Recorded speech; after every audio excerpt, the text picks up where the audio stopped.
নমস্কাৰ বন্ধু বান্ধৱীসকল, মোৰ ইউটিউব চেনেললৈ আপোনালোকক স্বাগতম জনাইছোঁ।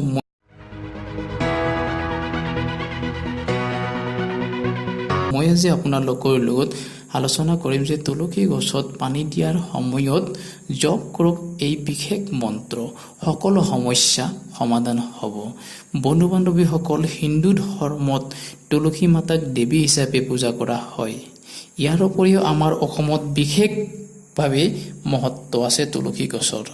পুৰাণৰ মতে যাৰ ঘৰত তুলসী গছ থাকিব সিহঁতৰ ঘৰত কেতিয়াও অকাল মৃত্যু নহ'ব।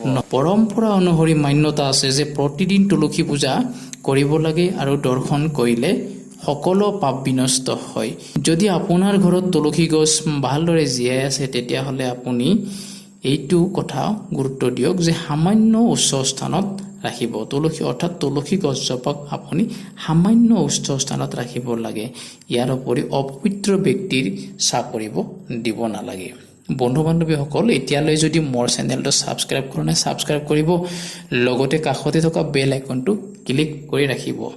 যদি আপোনাৰ বাৰে তুলসী গছজোপা ভালকৈ জীয়াই আছে তেতিয়াহ'লে পানী অৰ্পণ ও পূজা কৰা উচিত।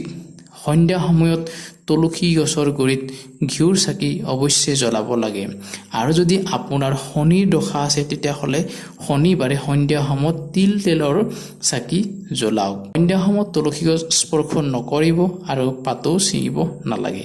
ইয়াৰ উপৰিও কিছুমান বিশেষ দিনত যেনে ৰবিবাৰ, একাদশী, সূৰ্যগ্ৰহণ আদিত তুলসী পাত ছিঙিব নালাগে। ইয়াৰ উপৰি আবেলি ভাগত তুলসী পাত কেতিয়াও ছিঙিব নালাগে।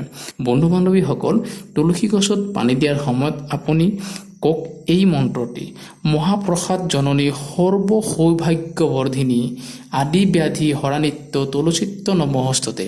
মন্ত্ৰটি মই আকৌ এবাৰ কৈছোঁ: মহাপ্ৰসাদ জননী সৰ্ব সৌভাগ্যবৰ্ধিনী আদি ব্যাধি হৰানিত্য তুলসীত্য নমস্তুতে।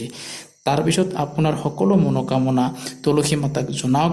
ইয়াৰ ফলত আপোনাৰ জীৱনত সকলো সমস্যা সমাধান হ'ব।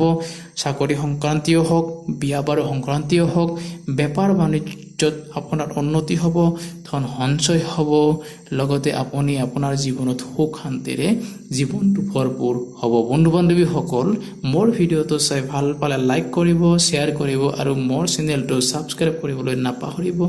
জয় আই অসম।